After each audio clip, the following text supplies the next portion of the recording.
You were sold the moment your father sat at my table, Naomi. This is simply the collection. The words were as cold as the rain drumming against the hangar roof, a rhythmic, violent sound that drowned out Naomi's ragged breathing. She stood in the center of the concrete floor, a splash of vibrant silk against a world of monochrome steel. Her beauty was a haunting, ethereal thing, honey bronze skin that seemed to glow in the dim light, and wide amber eyes that mirrored a soul currently being shattered. She didn't look like a girl who belonged in the blood-stained ledgers of the Goryeo Syndicate. She looked like a masterpiece being handed over to a man who only understood power. Hyunwoo stepped out of the shadows, the heels of his Italian leather shoes clicking with predatory precision. He was the Dragon of Soul, a man whose very name caused the city's elite to tremble. Yet here he was, looking at a terrified girl as if she were the only thing in the world that mattered. He stopped inches from her, his presence a suffocating weight. The scent of rain and expensive tobacco clung to him, a sharp contrast to the soft, floral scent of her skin. Naomi's father, a man reduced to a trembling wreck, shoved a final set of papers toward Hyunwoo's secretary. He wouldn't look at his daughter. He couldn't. He had gambled away his fortune, his reputation, and finally his own blood. "Please," Naomi whispered, her voice a fragile thread. "I'll work. I'll pay it back. Just let me go home."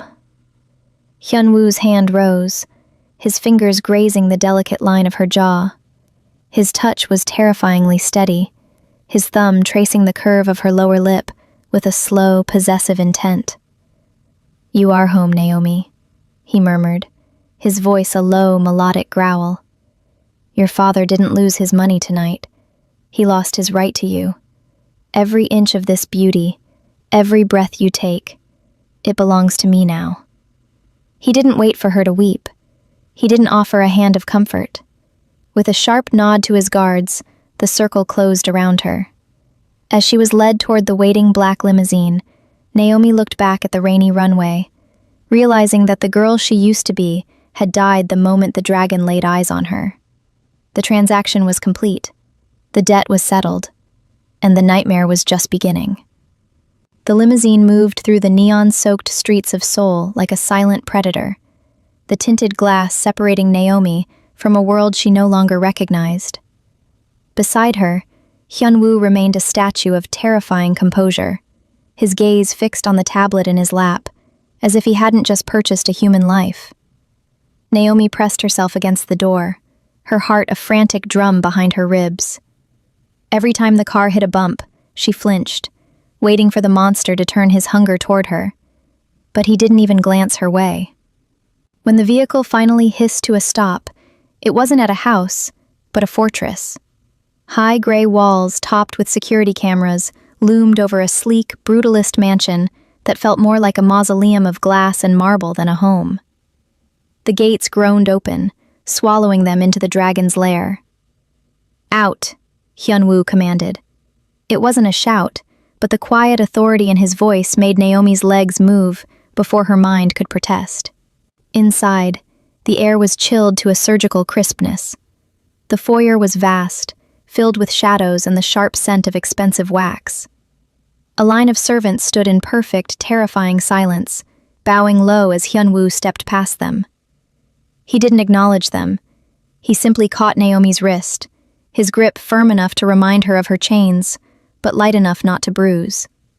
He led her up a sweeping staircase to a heavy mahogany door at the end of a long, dimly lit hall. "This is your world now," he said, swinging the door open. The room was breathtakingly opulent. Silk sheets the color of midnight, floor-to-ceiling windows overlooking the rain-blurred city, and a wardrobe filled with clothes that cost more than her father's cafe. It was a gilded cage, beautiful and suffocating. Naomi stood in the center of the plush carpet, looking small and fragile in her wilted dress. "I can't stay here," she whispered, her voice cracking as she finally turned to face him. "Please, I'm not what you think I am." Hyunwoo stepped into her space, his shadow stretching long and dark across the floor. He reached out, his hand hovering near her throat, before he settled for tucking a stray curl behind her ear. The heat radiating from his body was the only warmth in the room. "You are exactly what I think you are, Naomi," he murmured, his eyes darkening with a possessiveness that made her knees weak. "You are the only beautiful thing I have ever truly owned. Bathe, eat, sleep. Tomorrow your training begins." He backed away, the click of the door's lock echoing like a gunshot in the silent room. Naomi was alone, trapped in a palace of ice, owned by a man who saw her only as his most exquisite prize. The dining room was a cathedral of shadow, lit only by the flickering glow of tall, black tapers that cast dancing silhouettes against the charcoal walls. At the head of a table long enough to seat 20, Hyun-woo sat alone, the silver in his hand glinting like a blade. When Naomi entered, guided by a silent maid, her footsteps were muffled by the heavy velvet rug. She had been forced into a dress of midnight silk that clung to her curves like a second skin, the dark fabric making her honey bronze complexion look almost luminous. "Sit," Hyun-woo said, not looking up from his glass of vintage Bordeaux. Naomi took the seat at the opposite end, the vast distance between them feeling like a canyon. The silence was thick, broken only by the rhythmic ticking of a grandfather clock in the corner. A plate of exquisite, untouched food was placed before her, but the aroma only made her stomach twist with anxiety. "In my house, we do not waste," Hyun-woo remarked, his obsidian eyes finally lifting to meet hers. The intensity of his gaze was a physical weight, pinning her to the velvet chair. "And we do not sulk. You are here because a debt was owed. If you wish to be treated as more than a ledger entry, you will learn to play your part." "And what part is that?" Naomi's voice was small, but it didn't tremble. Hyun-woo stood, his tall, lean frame dominating the room as he walked the length of the table. He stopped behind her, his presence a sudden heat against her back. He leaned down, his hands gripping the back of her chair, his face so close she could feel the coolness of his breath against her neck. "You are to be the stillness in my chaos," he whispered, his voice a low, dangerous caress. "You will eat when I eat. You will stand when I enter a room. And you will never look at another man the way you are looking at me now, with fear. I want your respect, Naomi. Eventually, I will have your devotion." He reached forward, picking up a silver fork and offering a small piece of meat to her lips. It was a command disguised as a gesture of care. Naomi hesitated, her heart hammering against her ribs, before she parted her lips and took it. His thumb brushed her lower lip as he pulled the fork away, a lingering touch that sent a jolt of electricity through her. "Good," he murmured, his eyes darkening as he watched her swallow. "Compliance suits you far better than tears." He turned and left the room without another word, leaving Naomi alone in the flickering candlelight, realizing that the dragon didn't just want her body. He was methodically dismantling her soul. The peace of the estate was a lie, shattered the moment the sun dipped below the horizon. Hyun-woo had been called away to a meeting at the docks, leaving Naomi in the care of his most trusted guards. She was in the library, the scent of old paper the only comfort in her hollow existence, when the glass of the high windows exploded inward. Men in tactical gear, their faces obscured by black masks, swarmed the room like shadows birthed from the night. These weren't Hyun-woo's men. Their movements were jagged, their intent loud. "The dragon's new toy," one hissed, his hand snaking out to grab Naomi's hair. She let out a strangled cry, her small frame no match for the brute strength of the mercenary. They didn't want to kill her. They wanted a ransom, a bargaining chip to force the Goryeo syndicate into a corner. They were dragging her toward the broken window when the heavy oak doors of the library flew off their hinges. Hyun-woo stood there, his coat billowing like the wings of a dark god. He didn't look like the refined man who sat at the dinner table. He looked like a nightmare realized. Before the intruders could raise their weapons, Hyunwoo was a blur of lethal motion. The room became a cacophony of bone-snapping strikes and muffled grunts. Naomi scrambled into a corner, her eyes wide as she watched the man who owned her dismantle his enemies. There was a terrifying, cold elegance to his violence. He didn't hesitate. He didn't miss. When the last intruder lay gasping on the floor, Hyunwoo didn't check his own wounds. He walked toward Naomi, his knuckles split and bleeding, his eyes still burning with a predatory fire. Naomi shivered, shrinking back as he reached for her. She expected the cold command, the harsh reminder of her place. Instead, Hyunwoo dropped to one knee in front of her, his large, blood-stained hands hovering just inches from her face, trembling with a suppressed rage she didn't understand. "Did they touch you?" he rasped, his voice raw. I'm fine," she whispered, her gaze fixed on the blood on his shirt. He let out a breath that sounded like a growl, finally closing the distance to pull her against his chest. He held her with a desperate, crushing force, his face buried in the crook of her neck. For the first time, Naomi didn't just feel like a debt. She felt like something he was terrified to lose. The adrenaline of the attack faded into a bone-deep exhaustion that Naomi's body couldn't sustain. The harsh soul winter hammered against the mansion walls, and the stress of her captivity finally snapped the fragile threads of her health. By midnight, she was shivering beneath the midnight silk sheets, her skin burning with a fever that turned her honey bronze complexion into a flushed, agonizing mask of heat. Every breath felt like inhaling shards of ice, and in her delirium, the shadows of the room morphed into the masked men from the library. When the door creaked open, she expected a doctor, but it was Hyunwoo. He had shed his suit jacket, his white shirt sleeves rolled up to reveal forearms corded with tension. He dismissed the frantic house staff with a sharp flick of his wrist, shutting the world out. He didn't call for a nurse. He pulled a chair to the edge of the bed and sat, his obsidian eyes fixed on her face with an intensity that bordered on worship. "It hurts," Naomi whimpered, her eyes fluttering open but unable to focus. "Please, let me go home." "You are home," he murmured, but the bite was gone from his voice. He reached into a basin of ice water, wringing out a cloth with his scarred hands that had broken bones only hours before, and pressed it gently to her forehead. The cool shock made her gasp, and her hand instinctively flew up to catch his wrist. Hyunwoo froze. Any other person would have been executed for touching the Dragon of Soul so boldly, but he simply let her hold him. He watched her small, trembling fingers against his pulse, a muscle jumping in his jaw. Throughout the night, the man who ruled an empire of blood became a silent sentinel.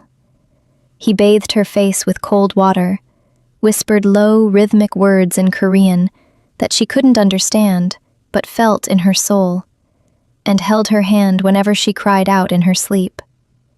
As the sun began to bleed over the skyline, the fever finally broke. Naomi opened her eyes to find Hyunwoo still there, his eyes shadowed with a fatigue he would never admit to. He didn't pull away when he saw she was awake. Instead, he brushed a damp curl from her temple, his touch lingering with a softness that terrified her more than his rage ever could. In that moment, the predator had become the protector, and Naomi realized the gilded cage no longer had bars. It had him.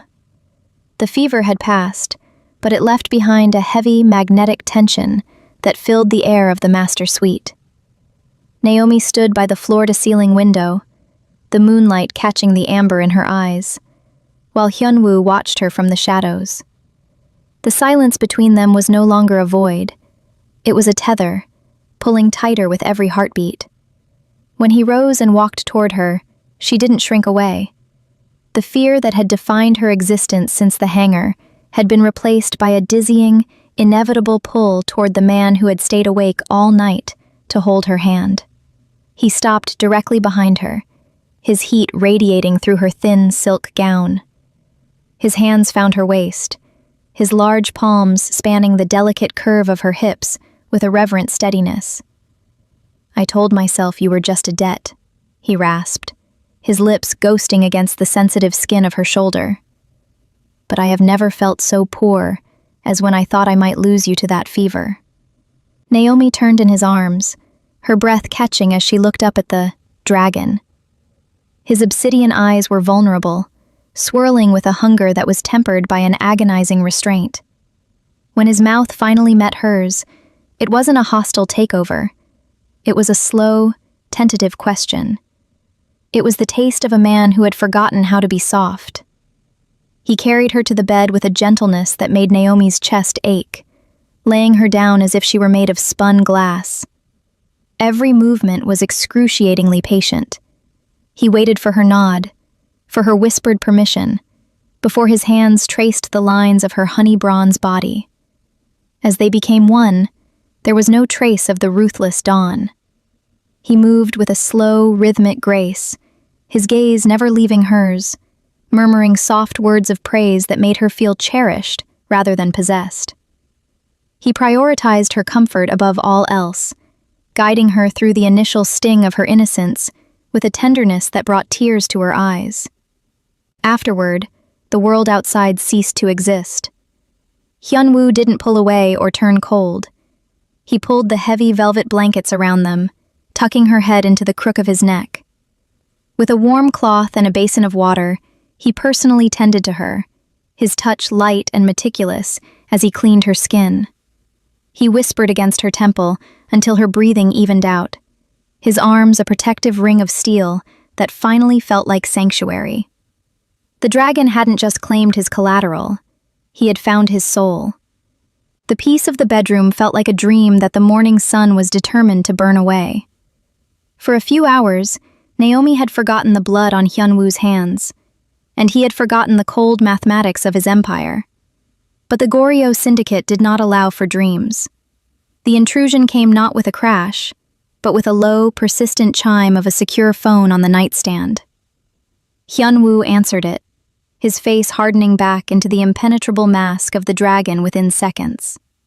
"He's at the perimeter," his captain's voice crackled through the speaker. "He says he has the buyout. He's demanding to see his daughter." Naomi sat up, clutching the silk sheets to her chest, her heart leaping with a sudden, desperate hope. Her father. He had come for her. He had found a way to undo the nightmare. She looked at Hyunwoo, expecting to see relief, but his eyes were filled with a dark, simmering pity that made her blood run cold. They met in the sterile, gray light of the mansion's courtyard. Naomi's father stood there, looking older and more haggard than she remembered, clutching a heavy briefcase. When he saw Naomi, he took a step forward, but the click of a dozen safety catches being disengaged froze him in place. "I have the money, Hyunwoo," her father cried out, his voice cracking with a frantic, oily desperation. 100 million. Every cent of the debt, plus interest. Give me my daughter, and we'll disappear." Hyunwoo didn't move. He stood behind Naomi, his hand resting possessively on her shoulder. "Where did you get the money, Elias?" "It doesn't matter. It's yours." "It matters," Hyunwoo said, his voice dropping to a lethal whisper. "Because my accountants flagged a discrepancy in the Goryeo offshore accounts last night. You didn't come here to save her with your fortune. You stole from me to buy back what you already threw away." The silence that followed was deafening. Naomi looked from the briefcase to her father's shifting, guilty eyes. He hadn't worked for this. He hadn't sacrificed. He had committed a suicide mission, using Hyunwoo's own stolen wealth to try and trick the most dangerous man in Seoul. It wasn't an act of love. It was one final, bungled gamble. "You brought a death sentence to my doorstep and called it a gift," Hyunwoo murmured, his grip tightening on Naomi's shoulder, not to hurt her, but to keep her from falling. The air in the courtyard turned to ice as the realization of her father's betrayal settled over Naomi. The briefcase, once a symbol of her freedom, now sat on the pavement like a live grenade. According to the laws of the Gordio Syndicate, theft from the dragon was a sin that could only be washed away in blood. The guards shifted, their shadows lengthening against the stone, waiting for the single nod from Hyunwoo that would end Elias's life. "Hyunwoo, please," Naomi breathed, her voice a fragile reed in the wind. She turned in the circle of his arm, her hands clutching the lapels of his dark coat. Her honey-bronze face was pale, her amber eyes swimming with a desperate, agonizing plea. She knew her father was a broken, foolish man, but he was the man who had held her hand before the world turned cold. "Don't do this. Not like this." Hyunwoo's face remained a mask of stone. His gaze flicked from the trembling man at the gates to the woman in his arms. The conflict in his eyes was a silent war. For a decade, he had ruled through unwavering, brutal consistency. To spare a thief was to show weakness, to invite a coup from the vultures circling his throne. Yet, as he looked down at Naomi, the only person who had ever seen the man beneath the monster, he felt the iron walls of his heart crumble. He stepped forward, leaving Naomi's side to stand over the briefcase. With a slow, deliberate movement, he kicked it toward the guards. "Take the money back to the treasury," he commanded, his voice echoing with a terrifying finality. He turned his gaze back to Elias, who had collapsed to his knees. "You are a ghost to me now," Hyunwoo stated, the words cutting deeper than any blade. "If you ever step foot in Korea again, if you even whisper her name, I will find you. You have no daughter. You have no debt. You have nothing." He turned his back on the man, ignoring the frantic sobs of relief and shame that followed. He walked back to Naomi and, without a word, swept her into his arms. He carried her away from the courtyard, away from the ghost of her past, and back into the sanctuary of the mansion. He had chosen. He had traded his reputation for her peace, proving that while he had bought her with a debt, he was now willing to pay any price to keep her smile.